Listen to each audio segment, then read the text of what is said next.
In a quiet village where the fields stretched out and the roads ran long and empty, lived an elderly woman named Margaret Halley.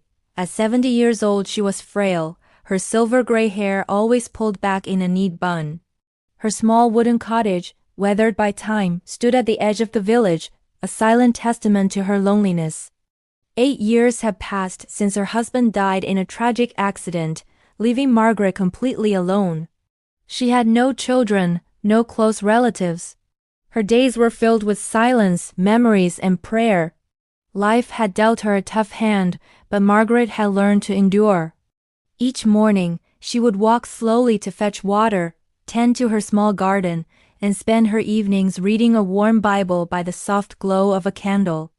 The villagers knew of her, but they rarely spoke to her. To them, she was just a quiet, harmless, forgotten old woman. But one night, that quiet life was shattered. Margaret woke abruptly to the sound of footsteps circling her cottage. Her heart pounded in her chest. The wind howled outside, and eerie shadows danced on her walls. A deep, unexplainable fear took root in her heart. In the days that followed, the feeling of being watched never left her. Objects in her home would mysteriously move. Sleep became a luxury she could no longer afford. Panic began to consume her fragile spirit. Desperate, she sought help from the villagers. Some simply ignored her pleas. Others offered a gentle, dismissive laugh, suggesting it was just her old age playing tricks on her mind. No one believed her. With each rejection, Margaret felt the weight of her solitude grow heavier. She returned to her cottage, her faith her only shield, praying to Jesus for protection from the darkness that seemed to be closing in. Then, one evening, news tore through the village like a wildfire. A horrific accident on the nearby motorway. A luxury car had crashed violently, leaving a young man critically injured. The crash site was close, but fear kept everyone away. No one wanted to get involved. As darkness blanketed the land, the young man lay bleeding and unconscious, abandoned on the cold asphalt. Margaret heard the distant wail of sirens, but another sound, an inner calling, pulled her toward the road. Ignoring her frail body and waning strength, she made her way toward the chaos. When she saw the young man, helpless and alone, something inside her shifted. The fear that had plagued her for weeks vanished, replaced by an overwhelming wave of compassion. With trembling hands and a strength she didn't know she possessed, Margaret managed to bring the injured man back to her little cottage. She cleaned his wounds, sat by his side praying, and used every meager resource she had to keep him alive. Days bled into weeks, and weeks into months. For 6 long months, Margaret devoted herself to caring for the stranger. She fed him, cleaned him, and spoke to him, filling the silence even though he couldn't respond. In nursing him back to health, she found a new purpose. The act of caring for another life began to heal her own. Hope, a long-lost friend, slowly re-entered her heart. One late night, the young man's eyes flickered open. He was confused, scared. He tried to move, but a sharp pain shot through his body. Margaret rushed to his side, her voice soft and calming.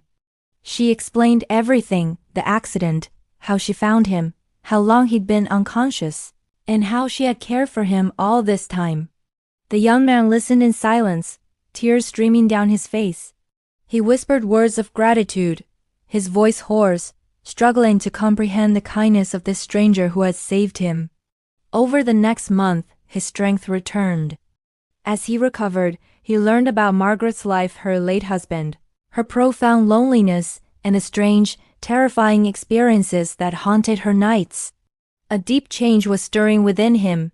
He realized he hadn't just been saved physically. Something in his spirit had been rescued too. One morning, fully recovered, the young man embraced Margaret, crying openly. He thanked her not as a stranger, but as a son thanks a mother. He told her he had to leave but promised, with all his heart, that he would return. With a hesitant smile, Margaret gave him her blessing and watched him go. Days turned into a quiet week. Then, one afternoon, the village was jolted by an unbelievable sight.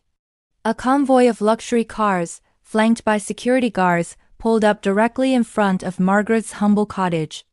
The villagers gathered, their mouths agape in shock and confusion. The young man stepped out of the lead car, no longer a patient in recovery, but an elegant, confident, powerful figure. Margaret stood frozen at her doorway, unable to believe her eyes. The young man walked directly to her, knelt down, and took her weathered hands in his. He turned to the stunned crowd and announced that this woman, this forgotten, lonely woman, was the one who had saved his life. He revealed his story. He was the sole heir to a massive family fortune, orphaned at a young age, and raised in a world of wealth that was devoid of love. From this day forward, he declared, his voice ringing with conviction, Margaret Halley is my mother. He whisked her away from the small cottage and the lonely village, bringing her to his grand estate. There, she was no longer forgotten. She was honored, respected, and, for the first time in a long time, truly loved. The fears that haunted her nights vanished completely. Her loneliness was replaced by the warmth of family. Surrounded by care and dignity, Margaret wept tears of gratitude, thanking God for turning her deepest pain into her greatest blessing. What began as a story of suffering had transformed into a story of salvation. And so, a forgotten elderly woman became a mother once more, and a lost young man finally found his way home. Thank you for watching. If this story touched your heart, please like, share, and subscribe for more content that inspires. We'll see you in the next video.